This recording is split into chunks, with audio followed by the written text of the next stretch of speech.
the last edition of This Week in East Brunswick in 1989. 1989 was a big news year in East Brunswick, especially on the political front.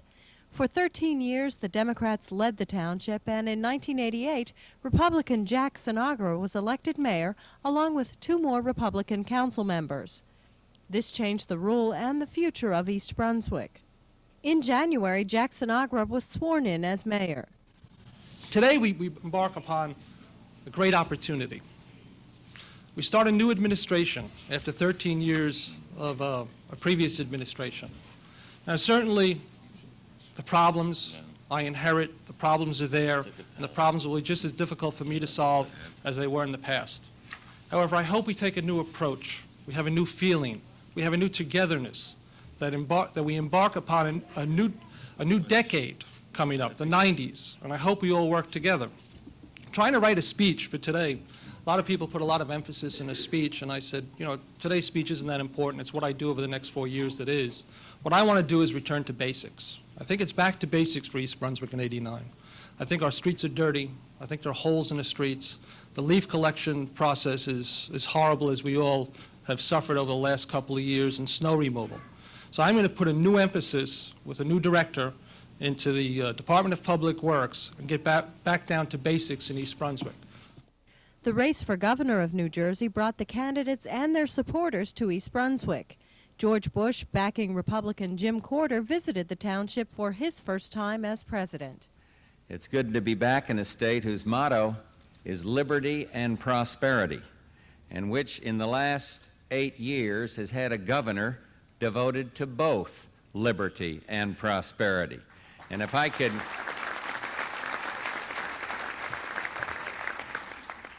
could borrow a phrase, under Tom Kean, liberty and prosperity have been perfect together. And it's a pleasure to return to this state that was very kind to me in 1988, to salute our Republican ticket across the board, its candidate, its ideas, its visions, and especially those of you whom I recognize out here who toil so long and hard at the grassroots level, the county chairman, the precinct workers, and everybody else. This state is organized, and that is going to be very good for Jim come November. Corder fought a long, hard campaign, but eventually fell to Democrat Jim Florio. When I first announced my candidacy for office, I stated then that a campaign is a conversation. It's a conversation between the candidate and the people of this state. It's a conversation about what my vision is for New Jersey, what my values are to shape that vision. Lucinda and I have been going up and down the state. We've been talking, and perhaps more importantly, for political people, we've been listening a lot. And what we've been hearing provides us with a sense of strength and provides us with a sense of confidence, because it's clear that the people of this state know that there are some major challenges ahead for all of us. People are concerned about a lot of things. They're concerned, most importantly, about whether New Jersey is going to be, in the future, a place of opportunity. Democrats seem to have swept New Jersey, and it was no different in East Brunswick. Rich Walling defeated incumbent Russ Walker for a seat on the Township Council. Walling is now the only Democrat representing East Brunswick. Hi, I'm Richard Walling, the most recent member of the Township Council. I was elected on Tuesday, November 7th, and I'm very proud to be your new representative on the Township Council, to bring bipartisan government back to East Brunswick, and also to fight for a lot of things that I think are important to us as a community. Fight for our environment, fight overdevelopment, solve our traffic problems, and all the other related problems that we've experienced as a result of all the growth we've had as a community in the last several years. I look forward to the next year, and I look forward again to your support a year from now when I run again. Thank you very much for your support and your votes, and I'll do my utmost best for East Brunswick as a community. For years, residents of the community have contended with man-made environmental hazards, including Freed Industries, Edgeboro landfill, and pollution from traffic on Route 18. In 1989, local residents were encouraged to recognize the threat of a natural element. Silent, invisible, and odorless, radon gas ranks second only to smoking as a cause of lung cancer. The EPA and DEP attribute 320 deaths per year in New Jersey to radon. This past year, East Brunswick was reclassified from a Tier 1 to a Tier 2 community. Although this reclassification indicates less potential for risk than previously expected, state and local officials continued to urge residents to test their homes. The conflicts and confusion over Edgeboro Disposal Landfill continue.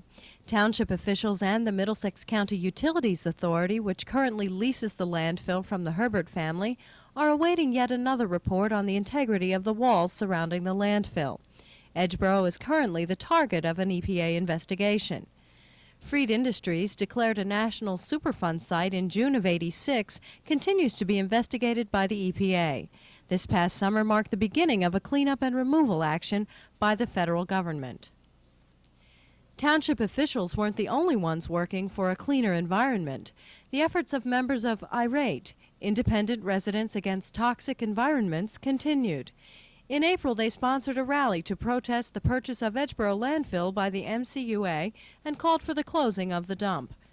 Township youth also banded together in April to spend a Sunday afternoon cleaning up the Keystone Wildlife Preserve. Stuart Davis spoke with high school science teacher Sandy Horvath, advisor to SAVE, Students Against Violating the Environment. Sandy, how did you get involved with this group?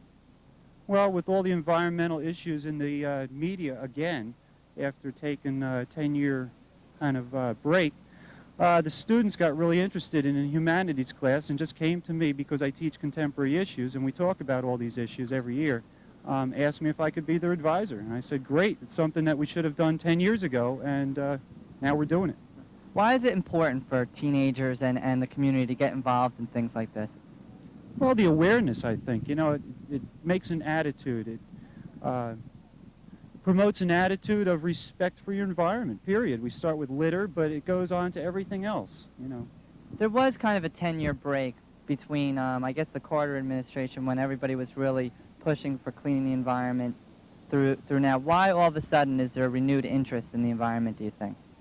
Well, I think scientific evidence is becoming overwhelming that we're hurting our environment so that major climatic changes are going to take place, and it may actually threaten man's existence in what he now thinks is America's dream, you know. What can you tell other people in the community about their environment? All that it's getting progressively worse with all the increase in people in the area. If they don't start taking care of it, they don't wind up living in a huge garbage dump.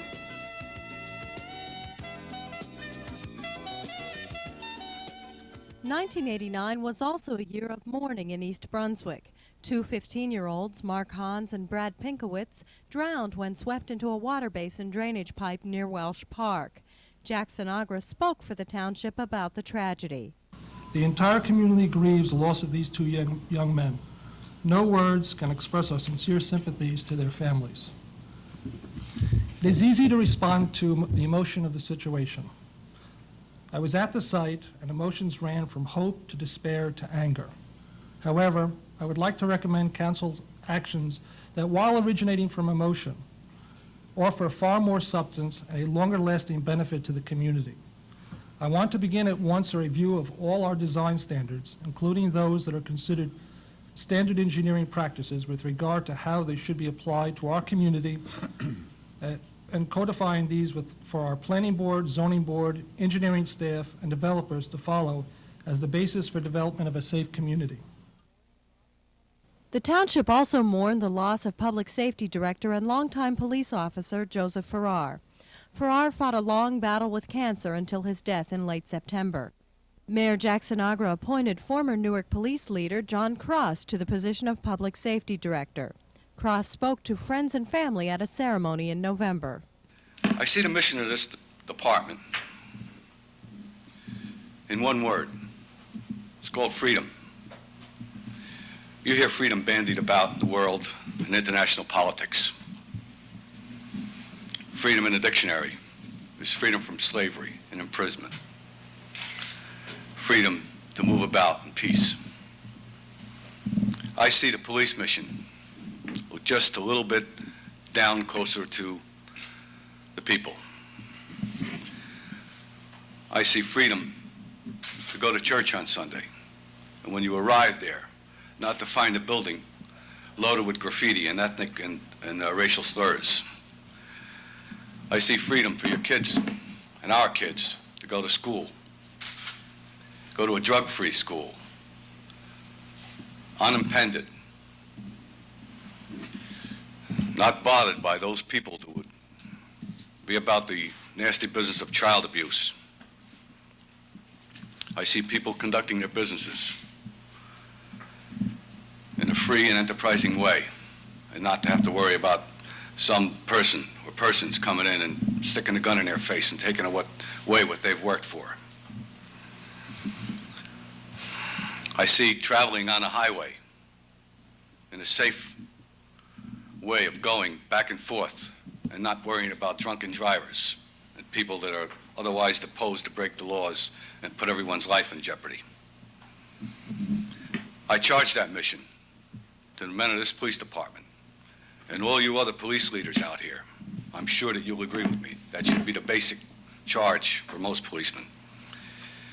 We need the support of all the citizenry.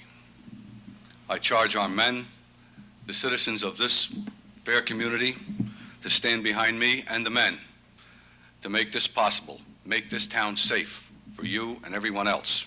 I see my job to provide the leadership, the resources,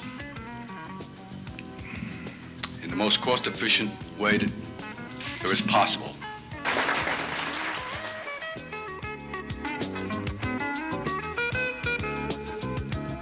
Roads and safety are always a big issue in East Brunswick. Truck traffic and congestion on Route 18 are problems with no easy solutions. But a more immediate concern in 1989 was the Route 18 bridge over Main Street. 1992. That's when the New Jersey Department of Transportation plans to begin construction of a new highway bridge over Main Street and the South River. 1992. That's 3 years from now, and it will be 3 years too late if the existing bridge continues to deteriorate at its present rate. Mayor Jack Sinagra calls the target date unacceptable. He and Old Bridge Mayor Arthur Haney called state, county, and local officials to a special meeting Tuesday at the East Brunswick Public Library. They equate state and federal red tape with inaction and think it all translates, in effect, as a dangerous invitation to the driving public. Mayor Sinagra wants a metal netting under the bridge to catch falling debris. Mayor Haney also calls for immediate action in addition to the long-term corrections. What's important is where the ambulances go, and where the fire equipment go, and the police and the other emergency equipment. And I think we have to know that the day that bridge shuts down, not try and figure it out when it happens. We're going to do that. Whatever input I can receive from the state to assist us in that, then I ask you for that. It is important to note that this bridge on Route 18, which goes over Main Street and the South River, is one of the main links between Old Bridge and East Brunswick. It is a major thoroughfare for commuters and for Central Jerseyans driving to and from the Jersey Shore. It is a 57-year-old bridge carrying anywhere from 48,000 to 68,000 vehicles daily. The bridge rates only 2 out of a possible 100 efficiency points on a federal bridge survey. Old Bridge Councilman Thomas O'Malley said if a bridge in North Jersey rated a 2, you can bet repairs or replacement are underway. Mayor Sinagra and Haney liked O'Malley's suggestion to commission an independent study on the soundness of the bridge. And until they hear more from the DOT on moving up the construction target date, the two towns will begin contingency plans for detours and rescue operations in the event of an emergency. The county began construction on the Riders Lane project in 1989. The road, always an area of heavy traffic, was in dire need of expansion and renovation. Phase 1 of the project will widen the road from 2 to 4 lanes between Route 1 and Ticey's Lane. This is expected to be completed in 1991.